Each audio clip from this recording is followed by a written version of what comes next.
Imagine se no mundo em que vivemos tudo fosse explicado por histórias, como aquelas conhecidas como mito.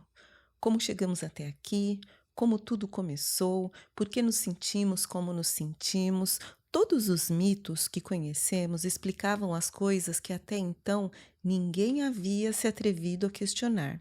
Esses mitos não eram apenas histórias fantásticas, eles tinham um propósito, que era o de explicar o mundo. O problema é que eles não forneciam explicações lógicas. Aí alguém para e diz: espera aí. Talvez haja melhores respostas para tantas perguntas. Um grupo de pessoas passa a trocar ideias, começando com as observações e o encantamento com a natureza, para esclarecer essas questões de forma lógica.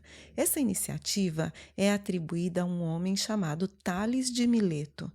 E das ideias desse grupo surgiram novas explicações sobre a criação do mundo, a natureza, a humanidade, o conhecimento, o comportamento e a ciência.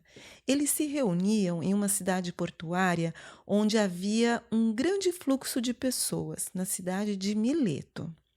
Então, a filosofia surge tanto da curiosidade das pessoas, do ser humano, quanto do espanto com a observação e do encantamento com a natureza, mas especialmente da rejeição do mito como única explicação.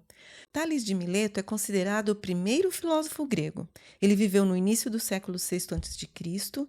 e, na tentativa de explicar o arquê, ou a origem das coisas, ele propôs que a natureza fundamental do mundo era a água, acreditando que a água era o material primário de todas as coisas. Tales também foi um cientista prático, engenheiro astrônomo, e ele é reconhecido por ter previsto um eclipse e criado um almanaque para guiar os navios fenícios, usando a constelação da Ursa Maior como guia. Imagine fazer tudo isso sem os recursos de hoje, 500 anos antes do nascimento de Cristo. É incrível, não é? Uma das maiores contribuições de Tales foi a de fundar a primeira escola de filosofia na cidade de Mileto, focada na observação e nos esclarecimentos racionais baseados em evidências. Anaximandro de Mileto era discípulo de Tales. Ele acreditava que o princípio primário do universo era o apeiron, algo ilimitado e indefinido. Para ele, a arquê não era água e nenhum outro elemento da natureza, mas algo eterno e infinito que podia ser diferentes coisas. Anaxímenes também fez contribuições significativas para a geografia e para a ciência.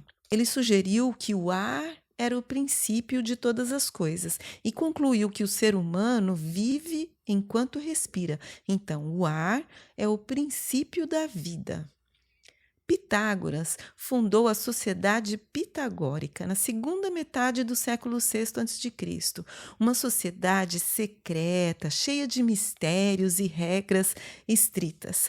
A Sociedade Pitagórica pregava, entre outras coisas, o cultivo da alma e a harmonia cósmica. Sobre a arquê, ele dizia que todas as coisas são números. Pitágoras fez contribuições significativas à matemática, descobrindo a relação que determina que o quadrado da medida da hipotenusa é igual à soma dos quadrados das medidas dos catetos, o teorema de Pitágoras que a gente aprendeu na escola.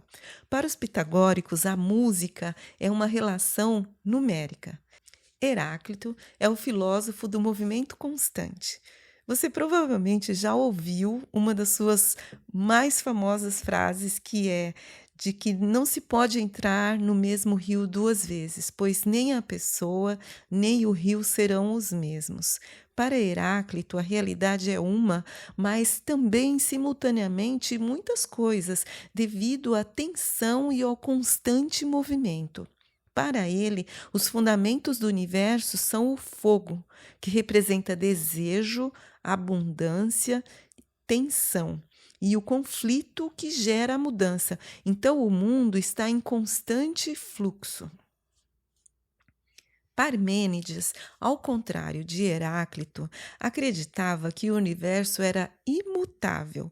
Ele favoreceu o raciocínio e a lógica em detrimento da experiência sensorial. Para Parmênides, a mudança ou o devir é uma ilusão. Ele introduziu a distinção entre razão e sensação, verdade e aparência, que são os princípios da metafísica. Sua famosa frase é: o ser é e o não ser não é. A contribuição dos primeiros filósofos foi refinada pelos filósofos que se seguiram até os dias de hoje. Muitas das perguntas e conceitos desenvolvidos pelos filósofos pré-socráticos permanecem válidos, outras não.